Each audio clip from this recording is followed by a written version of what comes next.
Hello and welcome to Off the Shelf Reviews. I actually graduated from the class of 1999. And I'm Gary, and today we're going to review and discuss Class of 1999, which released in 1990, from writers Mark Lester and C. Courtney Joyner, and directed by Mark Lester. Ian, why don't you give us the synopsis?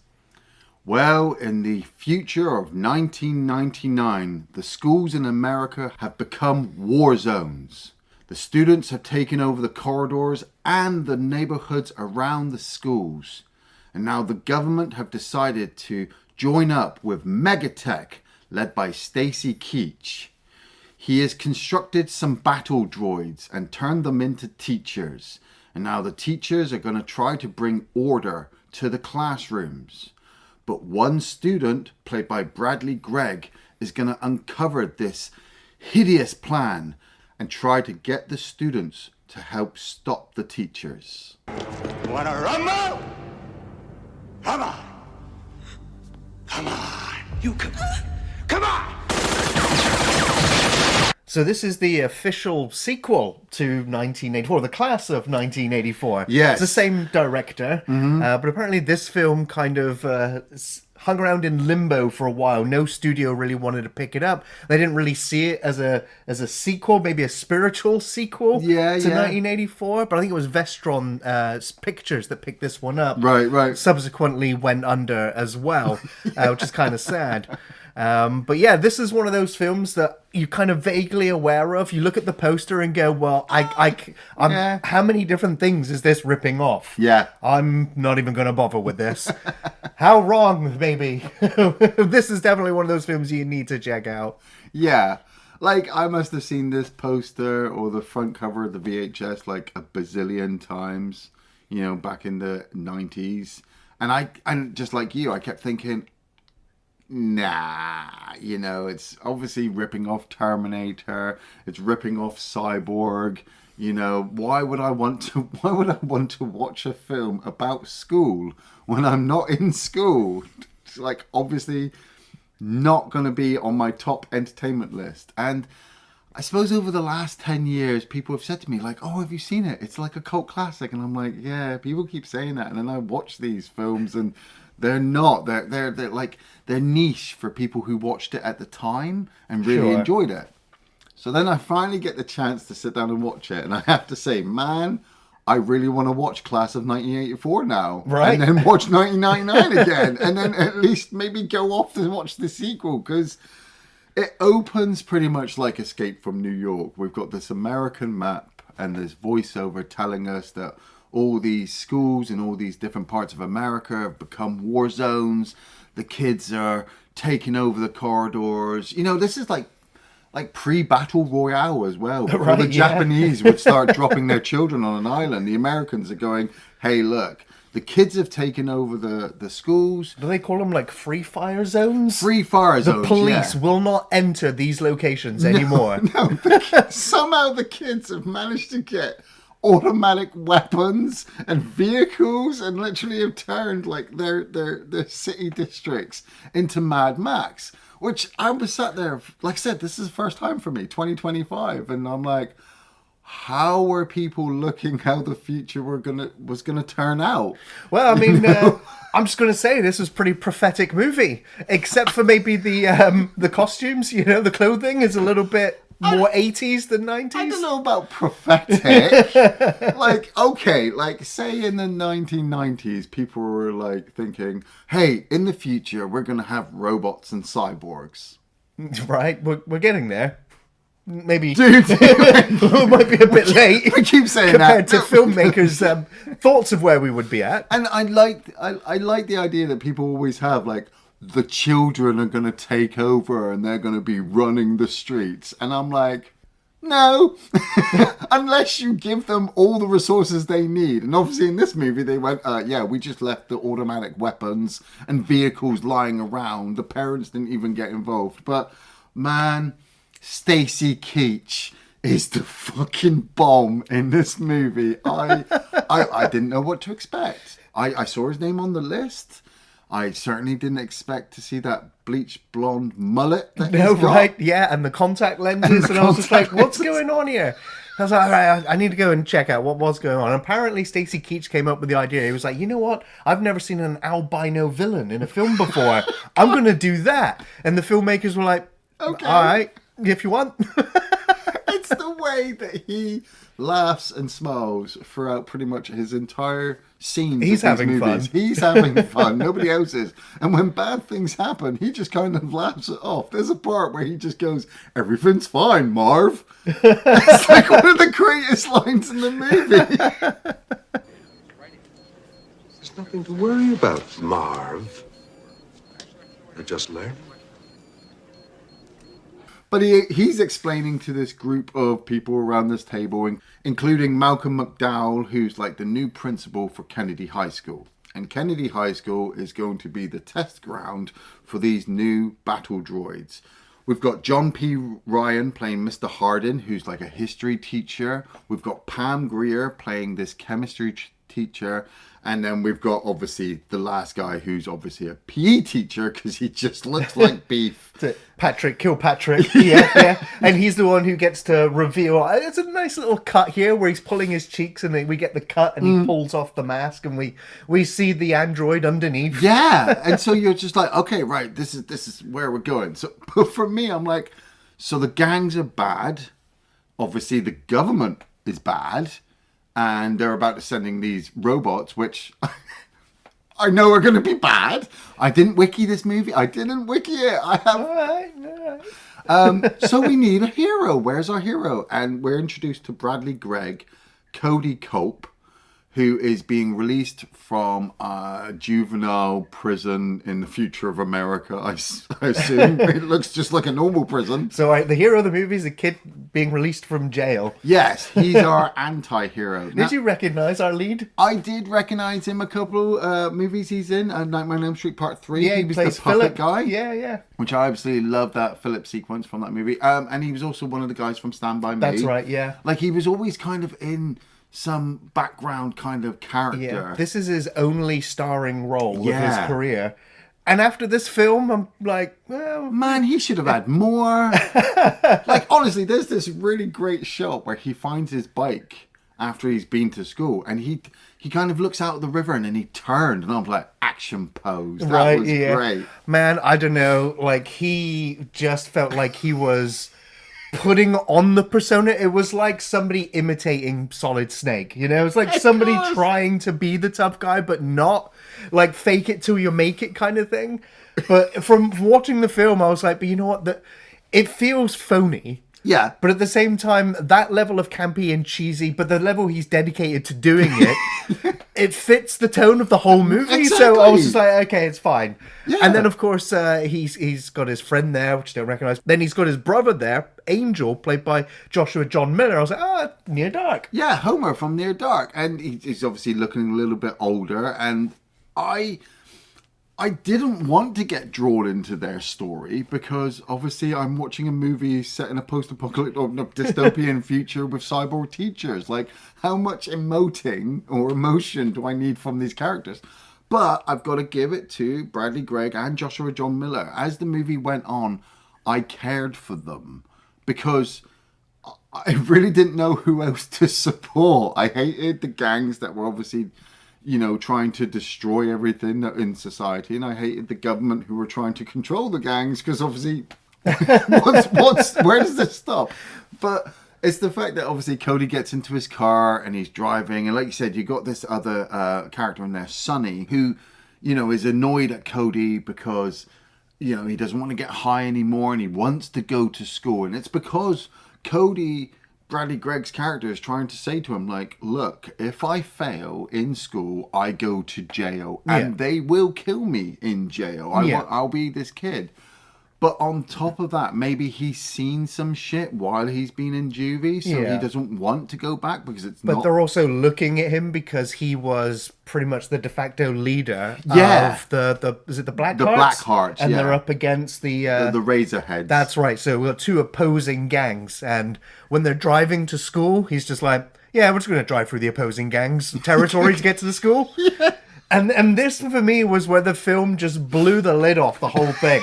I was just like, wow, wow, like they've gone all out here with the Mad Max cars, Yes. the youth with machine guns, and the moment they see this rival gang members drive through, the guns are toting, the chase is on. It's Yeah. like, okay, this is great. This is just first day of school. Yeah. I haven't even got to the school yet. Right? And when they get to the school, it's maximum security. They've got these SWAT police officers scanning people taking weapons. Sonny gets dragged off right away because they he's didn't got want him drugs to on have him. his car being searched. Yeah. Yeah. And then soon, well, it's time for school. Well, I love the fact as well the teachers are walking up and they're scanning, and you can read all the stuff on the screen where they're working out who the gang members are, and they're picking out options of what they need to do with the students. And Malcolm McDowell, the principal, Langsford, his daughter is going to the school as well. Ooh, plot twist! Christy Langford, played by Traci Lind, and She stood out like a sore thumb. She did. She looked like the virginal princess in this film compared to everyone else. She's softly spoken, she's well dressed, she's got glorious 80s hair. It's like, how are you coming to this school? How did you not get shot on the way in here? Like, and when you see the three teachers walking in all smartly dressed, him with his pipe, you're like, what? What is going on? It's such a weird clash. I'm gonna say, as the movie goes on, John P. Ryan just gets more and more insane. Yeah, He I think this might be my favorite role of his ever as well. He's so good in this. So good. Drug dealing is a capital offense. It's all personal, man. I got a habit, okay? I know. Like I said, I just loved the idea of this highlighting the messages of what schooling is like, not just in America between the 80s and 90s, but pretty much the world. Like, if I was a kid, I'd have been like, yes, my teachers can be like that. They can be aggressive. They put their hands on them. I'm saying to Gary before we turn the camera on, you always hear it every day where, oh, the kids these days, they don't know no respect. Well, you have to look at the generations that come from before. So if you've been handing out machine guns to gang members or leaving them lying around so that they could take over the territory, and then you've had to hire battle droids to come and try to teach them in lessons, something's not gonna work. But this first sequence where Pam Grier, Miss Connors, she's trying to get them to sit down. She's trying to get them to be quiet, and they won't listen. I gotta say, this had me laughing because outside the school, these gang members are ready to shoot each other, guns blazing. Yeah. But when you cut to the classroom, they're literally throwing paper planes at each Well, it's other. because they've had all their weapons taken off them, and if they get searched, they're going to be handed to the police. They just didn't look like a violent gang. This just looked like any normal classroom. And one of my favorite sequences was when they were moving to a different classroom, and then the bell went, and they all just scattered Yeah, because the armed guards came round the corner. Yeah, it was the fact that all the doors closed and locked as well. It was like, oh, yeah, It's like no maximum wonder- security school. No wonder the students hate you because Right. of look what you're doing. But yeah, so Miss Connors confronts a couple of children in her classroom, and she sees our list of directives. She's like, right, is it fight combination 1? Push kid over, push other kid, stomp on his foot, heel through his boot. It's like, oh. Now, part of me might sit there and go, oh, yes, I wish I could do that to children, but you can't, because if you were the parent and your child came home and went, my teacher threw me up against the wall today and stood on my foot, you'd be fucking done. In this universe, though, we already got to see a quick glimpse of Cody's home life. Oh my Where he God. finds his mum completely high and wasted, like, hey, you're out of jail. Where's my drugs? Yeah. I loved those bits as well because they have this audio playing. Because, I don't know, Cody must live just on the outside of the school, and it's gang-free fire zone, right? So you have to have the audio of helicopter screaming, gunfire, screams, people, whatever, right? It doesn't happen any other time. No. When they go to the teacher's house, and I don't know where the teachers live, but they all live together, there isn't any of that sound. They seem to live in like a peaceful section, but there's another section when you go back to Cody's house, the same audio keeps It's like a 24-hour war zone, right? It's like somebody just left the TV on and it's just the audio. But then we cut to our history lesson. Yeah. And it's the same thing again. Kids not settling down. But I love it. Like, he just comes in, John Ryan just calmly, casually, just laying down the law as it's going to be. And we can see that he's slowly getting more and more wound up with the kids that are just... His eyes get wider and wider. Yeah. And then we cut, don't we, to the people in the security terminals watching all the footage and monitoring. And they're like, his temperature's going up. His temperature's going up. What do we do? What do we do? Stacey Keach is like, don't worry. This is perfectly normal. It's all cool. This is what we want. And I'm like, he's evil, obviously. Right. So obviously we've got the two kids in the back. They're being disruptive. So he's having none of this. And so he grabs them, flings one on the floor, and then grabs one and puts it over his knee. And he's like, now it's time for capital punishment. Commence the spanking. Spanking. Both of them, one after the other. And that's it. The whole class are like, yeah, okay, we're going to behave now. I was like, oh no. Whatever's necessary to keep the children alive.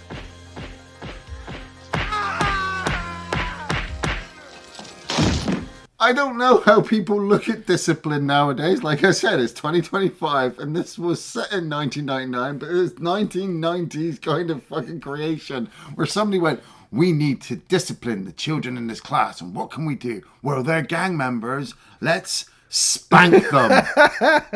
And it's like, even as a disciplinary method, this is just wrong of a grown man putting his hand multiple times on a teenager's bottom. I don't care where you go. But it gets worse. Because they come across Sonny again. And he got handed not only to the security force for the drugs, but he got handed to the history teacher. And the history teacher carved him up, like really sliced him up with a knife. And he then comes back to the history lesson and he's wasted, he's drugged up, and the history teacher decides that he's going to take him out of the classroom. So he walks Sonny back to his locker, uses his cybernetic hand to obviously smash open the locker and finds all the drugs inside, and then proceeds to take the drugs and forcefully force them into Sonny so he dies of a drug overdose.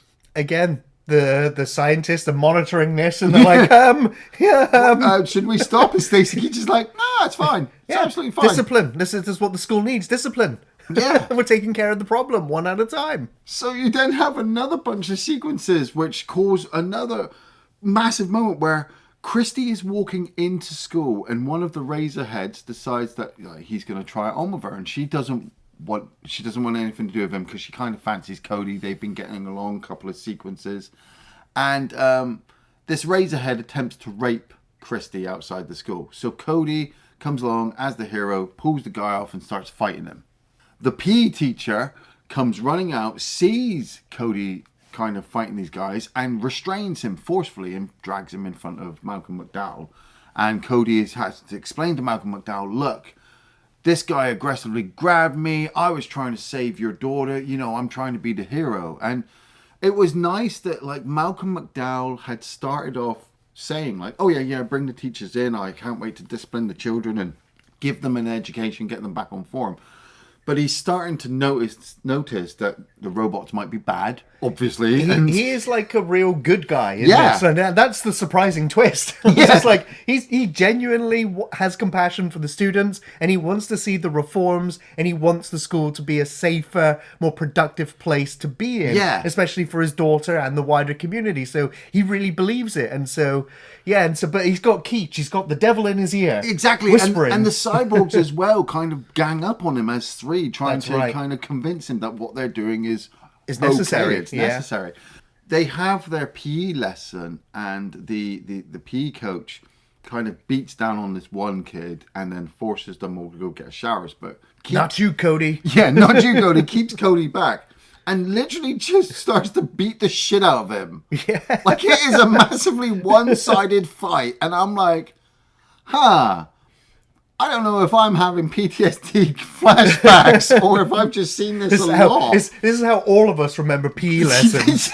Yeah, and so when the junkie kid comes in, grabs his gun, you're kind of like, oh no, here we go. Somebody's going to get hurt, but the PE teacher grabs the kid and just snaps his neck. And so you've got another dead kid on your hands. But nobody cares. Like, there's no parents. Nobody's calling. The government's not even bothering to restrain them back because the government are funding this. So halfway through the movie, I'm like, I've kind of lost who I'm supposed to be supporting now, because I kind of want the robots to kill these kids because the kids are bad. Yeah. But then at the same time, the kids are only a product of the environment from the government. So the government is bad. And I want to be behind Cody. Yeah, well, Cody's the one who starts to get suspicious now. He's like, how are these three teachers doing all of this and getting away with it? Yeah. It's time for an investigation. Yeah. And so he catches up with Christy. And he's like, get on the bike. I've stolen the crucifix. And, well, he's looking for the crucifix, yeah. He's looking for the crucifix because Sonny always had it on him and it's missing. Yeah. But he stole the documents off the desk when he was in the headmaster's office. That's right. Which had all the addresses of all the faculty members. That's right. And he finds out that those three teachers all live together. Yeah. So they drive out there, they get to this house, and they're wandering around like, well, it's pretty spacious. It's pretty empty, actually. Yeah. And Christy's like, look, Pam Greer's like, she's only got this one bra. Like, where's the rest of her clothing? Like, she's a woman. She'd have this stuff. So I start checking the kitchen, and I gotta say, it's definitely comedy, but it actually was very effective when they opened the cupboard. It's just all WD-40. It's like, oh, maybe they just like to get rid of the squeaks. I love the fact that, like I said, I love the fact that they've gone to this house and, you know, Christy has mentioned that Pam Greer's only got one thing, or they've got WD-40. Yeah. But it's like, this is a normal neighborhood. Yeah. like the film is saying, oh, they went to a shop and they bought a bra. Or they bought WD-40. I'm like, isn't this supposed to be like a gang war? So, like, aren't people just being killed by kids all over the place? And then the teachers come back and they spot Christy and Cody. And so the history teacher decides, you know what? We're going to chase them. We'll advise her father on suitable methods of discipline for her. But now let's eliminate the bad influence corrupting her. And so they literally set this massive chase sequence. Yeah. And I was like, oh, wow, they're not even going to hide the mystery. They're literally going to try to run Cody down and kill him. Yeah. And he drops Christy off. And it led to one, because there's many more after this, one of the best lines in the movie. I hate water. I hate water. Nice day for a dive.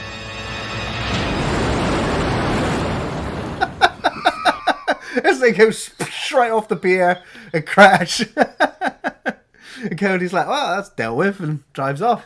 And then we see the three of them emerging out of the water. And that's when he's like, right, that's it. It's game time. I got a plan. I'm going to start a war.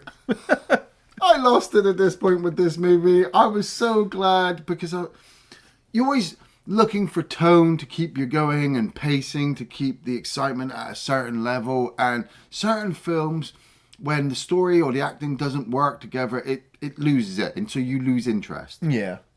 Some movies, though, some movies are so disjointed all over the place, you can't help but have fun. So like I said, when we watch these three cyborgs walk out the water, and they're like, we need to come up with a plan. It's war games time. I'm like, oh shit, they've gone off the reservation. Right. The people that have been tracking them have lost track of them. Yeah. Now, apparently, for this sequence where the three of them come out of the water, obviously, they're actually in the river. Yeah. They filmed this over winter. Oh, so the God. three of them all had wetsuits on underneath. Yeah. But apparently, they had to have hot tubs nearby so that as soon as they called cut, they could jump into the hot tubs and warm up before they had to get in the freezing cold river again to emerge out and pretend not to be cold because they're freaking robots.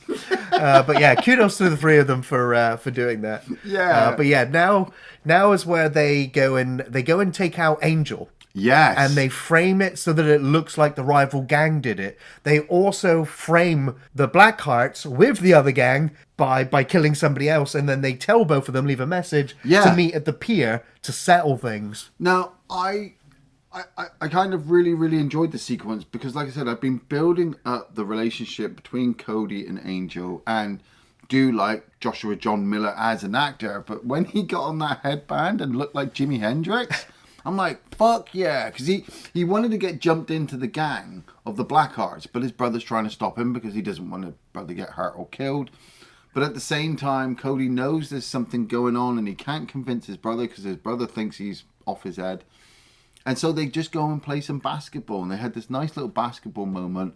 But Cody needed to go find Christy, so he leaves Angel. And then 2 seconds later, it's nighttime, and the teachers are there chasing Angel down, and they throw him into the fucking building, don't they? I was like, he's done for. I was like, the poor actor. Yeah, that ominous shot with the three of them all just reaching in over the camera. And then Cody finds out about his brother the next morning, and so he immediately rejoins the Blackhearts and organizes to start this war with the Razorheads. And I'm thinking, okay, the teachers are bad, the government are bad. I'm pretty sure like Malcolm McDowell at this point is a good guy, but he's Stacey Keach's definitely the bad Stacey guy. Keach is definitely bad. He's been looking like a bad guy all the way through, even with that smile. And now he's joining the Blackhearts. I kind of feel like Cody's gone bad, even though he's trying to see, because he thinks it's a Razorhead, so now it's a one-on-one fight with them. And they just start shooting the crap out of each other, machine guns, explosions going off. It's a great set piece. It looks brilliant. Yeah. It took them 4 days to film this sequence, apparently, because like anything that could go wrong went wrong. Yeah. From like horrible weather conditions, mud, dirt, things not working. But yeah, it still looks spectacular because of the explosions and the way that it's framed and lit. Well, that's it. And the three teachers now have snuck in to kind of flank both gangs and are trying to wipe the gangs out from the inside. Cody comes across them and because he goes to try to kill Hector and then is confronted by his history teacher who wants to kill him as well. And the history teacher grabs one of Cody's friends and pulls him through a wall and rips him in half. That's brilliant. It was amazing.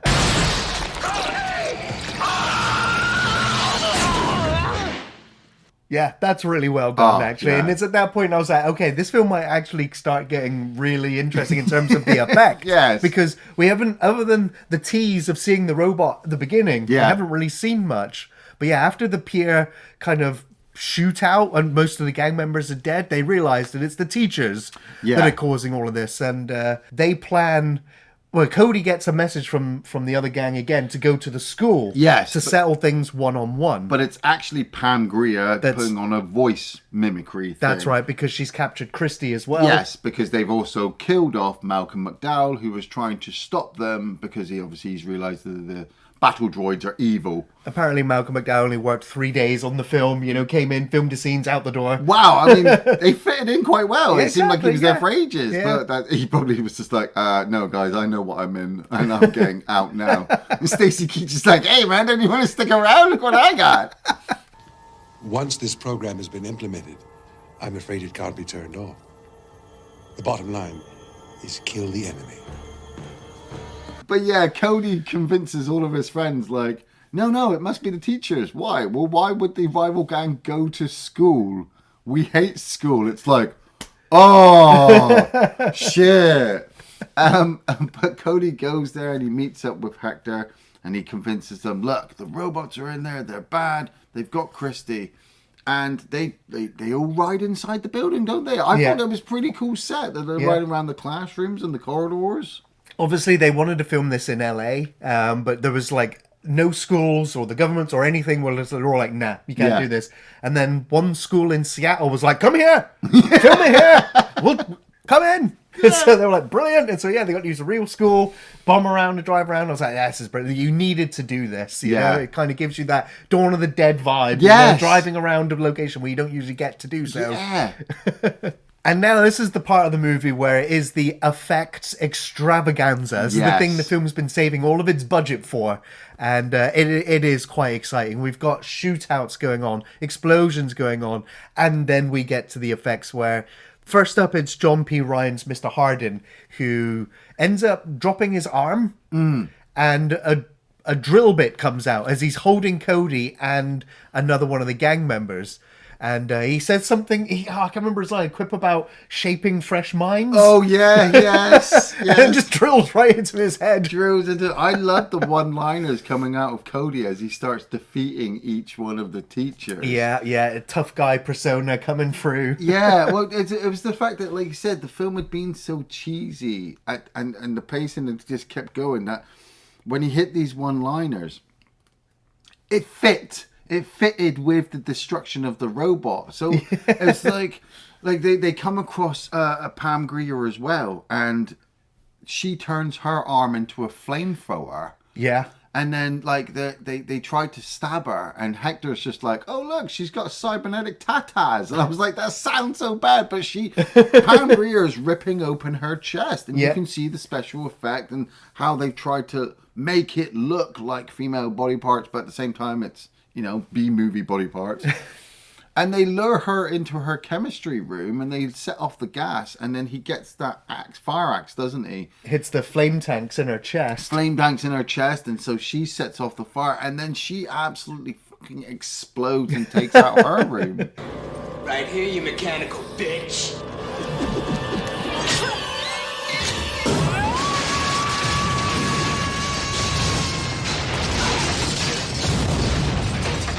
We should also say when Mr. Hardin dies, like, he gets shot up with the gun, Yeah. like, through his mouth, and the whole back of his head Yeah, explodes when yeah. he comes down. I was like, that was really That cool was as a well. great shot. I was yeah. like, and I was also surprised it was Hardin that died first. I was Yeah. like, because they've saved Patrick Kilpatrick's robot to be the last one. Yeah, but they've been building up Ryan to be like this really great leader, enemy kind of final boss. But Yeah. I was kind of glad for that. There was this random shot as well. Like, we'd been following these researchers, keeping track of the robots, and they've been steadily getting more and more worried. And then they're trying to say, like, look, we can only keep track of the robots when they're on the site of the school, because that's where the research team is. Yeah. Is it like that Westworld pan across where all the They're all dead. monsters, they're just all laying there They're all dead? dead. Yeah. I'm like, well, who killed them? But the teachers. They're probably... No, I think it was Stacey Keach. Oh, I think yeah, Stacey probably Keach also killed Stacey. them. Yeah, you're probably right. But the fact, that's what I'm saying, is the fact that the movie went, oh, we've got to kill the research team. Oh, yeah. There was a thread throughout the film where the scientists or the people were led to believe that these are just robots that have been trained to be teachers. And we feel like they're adapting from their programming to learn to hunt, fight, kill, war. But it turns out that these were actually all military robots that have had teaching put on top of them, and now they're just returning back to their default programming. They're not evolving. They're not learning thinking machines. No, they're in that regard. They're just Terminators. And all the while, I was just like, man, I'm sure Stacey Keach has got to be like the most sentient AI robot in the film. That's obviously why he has this agenda. No.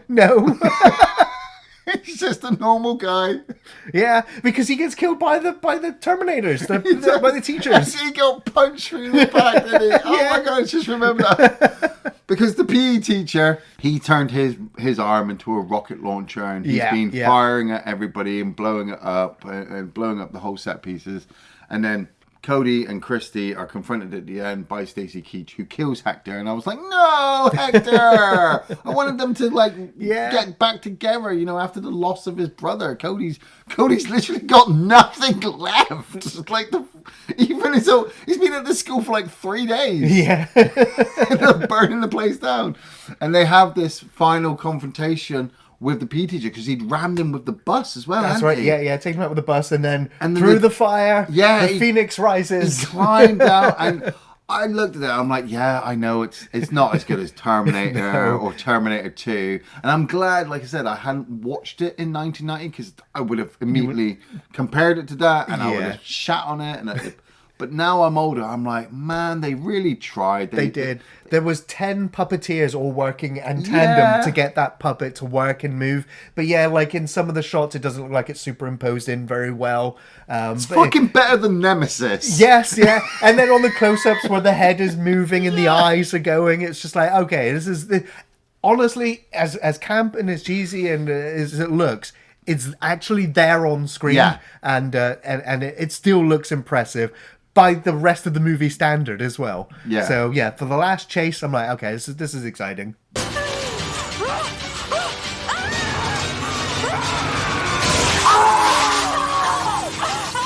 And so, again, just like Terminator, they kind of end up fighting in the machine workshop room. Yes, yeah. He ends up, the robots got hold of Christy, but then Cody gets in a forklift truck and impales the machine. Yeah. And then gets Christy to tie a chain on it and then moves the forks and just stretches and yanks his head off. Absolutely strips him in half. Yeah. Brilliant. love the fact as well that the cyborg's there at the end kind of screaming as Yeah. if like he's in pain. Right. And I'm thinking, should he be in pain? But the scream kind of goes along with this sequence, like as you're watching the destruction, everything's ended.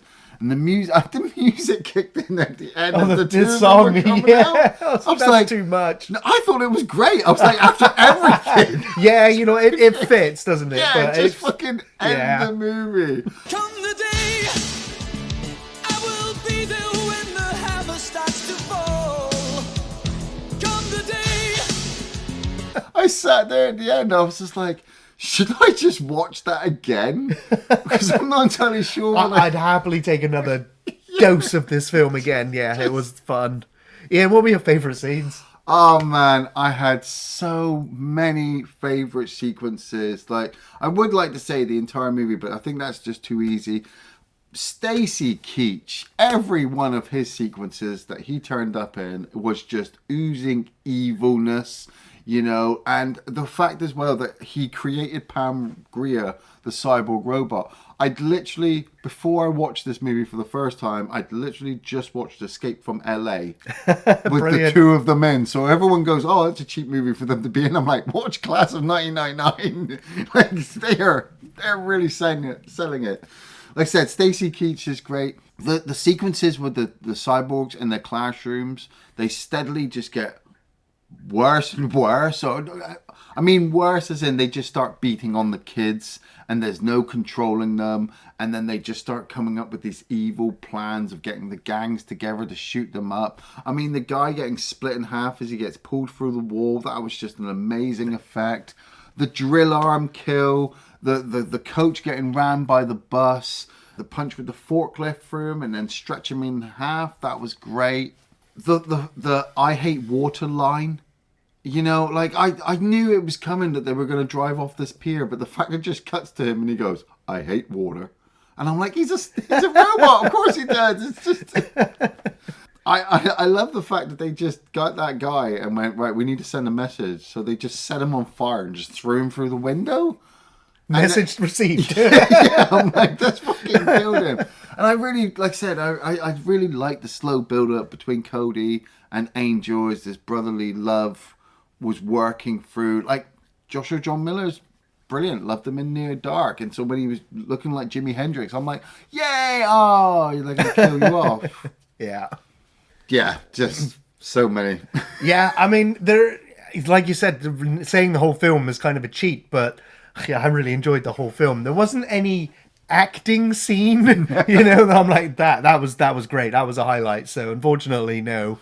But I was here for the effects as well, and the transformation, the arm dropping off, and then the circuitry of the arm still trying to move, the whole device of the drill, the rocket arm. I really liked Patrick Kilpatrick's mannerisms as a cyborg. Yeah. The way he moved, the way he positioned himself, his body language. He sold me on the fact that he was an android on a killing mission. It's like he'd watched Terminator. It was, yeah. And funny enough, I believe he would play a Terminator in Sarah Connor Chronicles. So, yeah, got him the job.